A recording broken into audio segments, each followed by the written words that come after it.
कि अब हमारे मुसलमान भाई और ख़ास तौर पर गुजरात काठियावाड़ वगैरह के मुसलमानों का मामला ये है, यार किसी ने मेरी रोज़ी बांध दी है, चले बाबा के पास, बाबा मेरी रोज़ी बांध दी रोज़ी। सवाल ये पैदा होता है, क्या कोई किसी की रोज़ी बांधने की ताकत रखता है?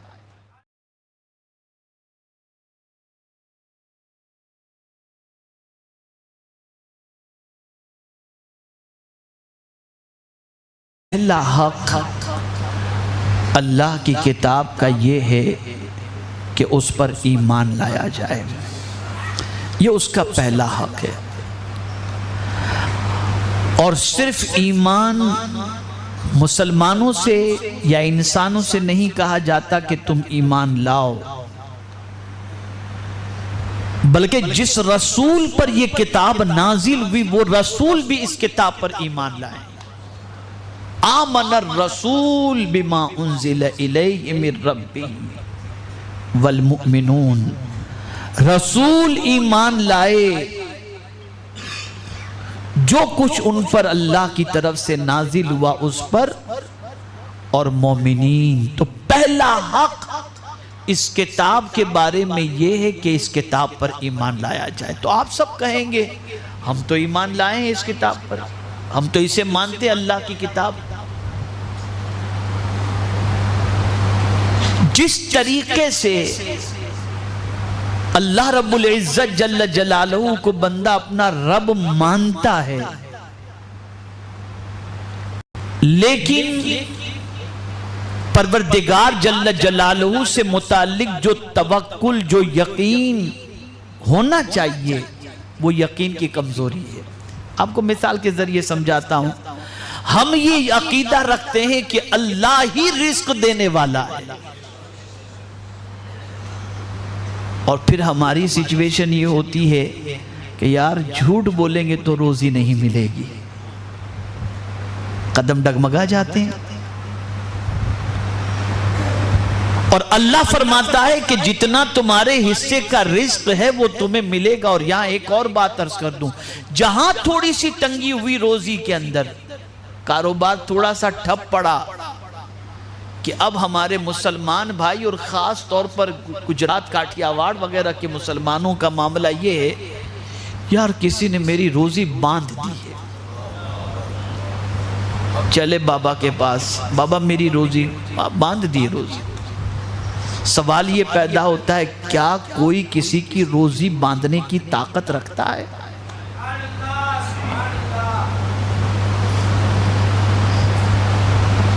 कोई किसी की रोजी को न तंग कर सकता है न कुशादा कर सकता है। इसलिए कि मेरे रब ने फरमाया, अल्लाहु यबसुतुर रिज़्क़ लिमन यशाउ व यक़दिर, अल्लाह जिसकी चाहता है रोजी कुशादा कर देता है और जिसकी चाहता है रोजी तंग कर देता है।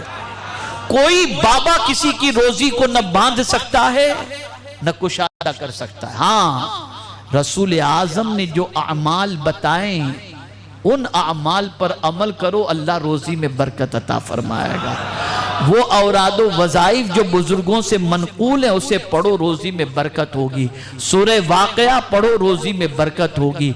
घर में दाखिल हुआ करो तो खाली घर में भी नबी आखिरुज़्ज़मा सल्लल्लाहु अलैहि वसल्लम की बारगाह में सलाम पेश करो, रोजी में बरकत होगी। तो आमाल हमें बताए गए, बल्कि यहां तक फरमाया गया रिश्तेदारों से अच्छा सुलूक करो, अल्लाह तुम्हारी रोजी में बरकत अता फरमाएगा। तो ये जो औरादो वज़ाइफ और आमाल बताए गए हैं, इन आमाल की बरकत से अल्लाह रोजी में बरकत जरूर अता फरमाता है, लेकिन बांधने की ताकत किसी में नहीं है, किसी में नहीं।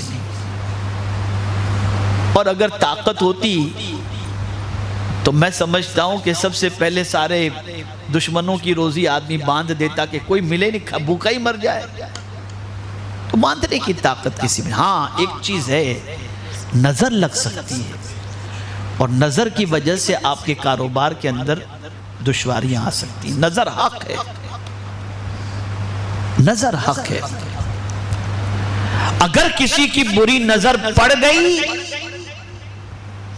और नजर लग गई तो आपकी तिजारत के अंदर कमी आ सकती है। लेकिन किसी में ये ताकत नहीं कि आपकी रोजी को बांध दे, तो ये ज़हन से निकाल दो आप।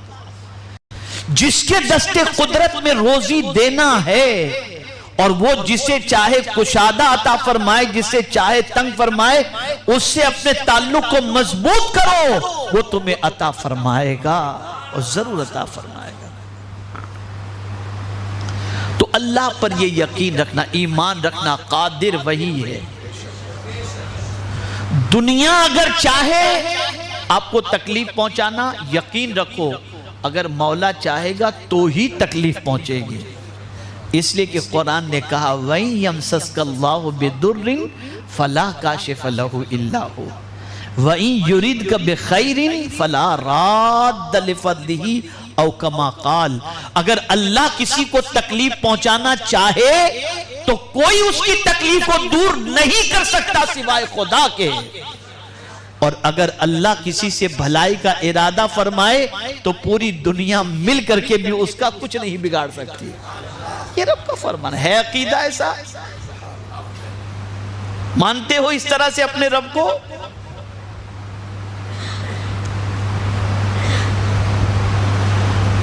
मानो इस तरीके से, यकीन रखो अपने कादिर मुतलक रब के ऊपर। तो जिस तरीके से हम अल्लाह रब्बुल इज्जत जल्ल जलालहू को बस सतही तौर पर हमने मान लिया, लफ्जी तौर पर, और उसकी मारिफत हमें जैसी नसीब होनी चाहिए वो तो नसीब नहीं हो सकती, लेकिन फिर भी जिस तरीके से उसके बारे में अकीदा और ईमान होना चाहिए वो कमजोर सा है।